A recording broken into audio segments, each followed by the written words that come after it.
Hello, lovely soul. Ayan, welcome back po. Kumusta kayo? Like, share, and subscribe po kung mag-resonate ka sa video na ito. Ang video po for today is bakit mahalaga yung angelic guidance. Ang mga angels, alam naman po natin na messenger sila. Nagdadala sila ng message sa atin mula sa divine. And nandito sila para tayo ay i-guide, protektahan, and tinutulungan din po tayo ng mga angels upang marating natin yung ating highest potential. At tinutulungan din po tayo ng mga angels upang madiscover natin ang ating true nature. Kaya lang po karamihan sa atin is napapalampas natin itong mga mensaheng ito ng ating guardian angel dahil sa nai-stress tayo sa ating pang-araw-araw na buhay, nagiging busy tayo, and of course yung ingay sa ating kapaligiran,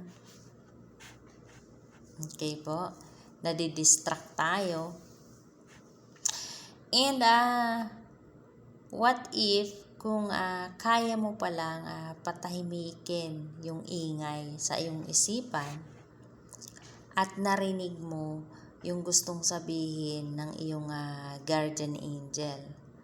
Nakita mo yung mga signs na pinapadala niya sa'yo. What if kung naka-align ka pala sa wisdom ng iyong guardian angel at hinayaan mo na mabago nito ang iyong buhay. So sinabi nga po ng isang spiritual development na si Dr. Wayne Dyer na kapag binago mo yung paraan ng pagtingin sa isang bagay, ang isang bagay na ito ay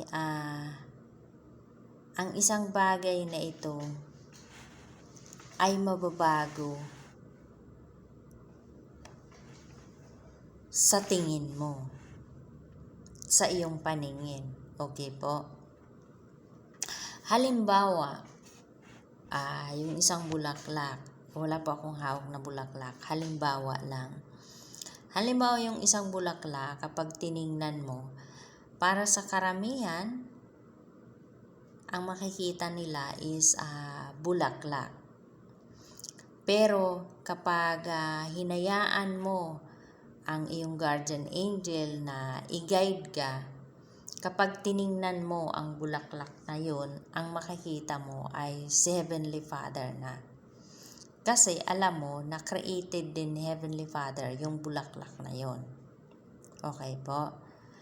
So, ganun po, kapag pinapasok mo ang iyong guardian angel sa buhay mo, hinayaan mo na i-guide ka niya, is mababago nito yung iyong perspective. Okay po? At kapag hinayaan mo ang iyong guardian angel na i-guide ka niya, hindi lang yung perspective mo ang mababago, kundi pati buong buhay mo. Okay po, lovely soul? So, kaya kung nakakakita na po kayo ng mga signs mula sa iyong guardian angel, is huwag nyo pong i-ignore ito. Okay po? Tulungan nyo po ang inyong sarili na maintindihan kung ano yung messages na pinapadala sa iyo ng iyong guardian angel. Dahil kapag tinulungan mo ang sarili mo na maintindihan kung ano yung message na pinapadala sa iyo, hindi lang yung perspective mo ang mababago, kundi pati buong buhay mo is mababago. Okay po? So yun lamang po, lovely soul. Thank you for watching. God bless and I love you. Doon po sa gusto akong makausap, kung mayroon kayong tanong, message nyo lamang po ako sa Binusa Premier na yung aking FB. And FB page ko po, Divine Love 889. Okay po? So, yun lamang po. I love you.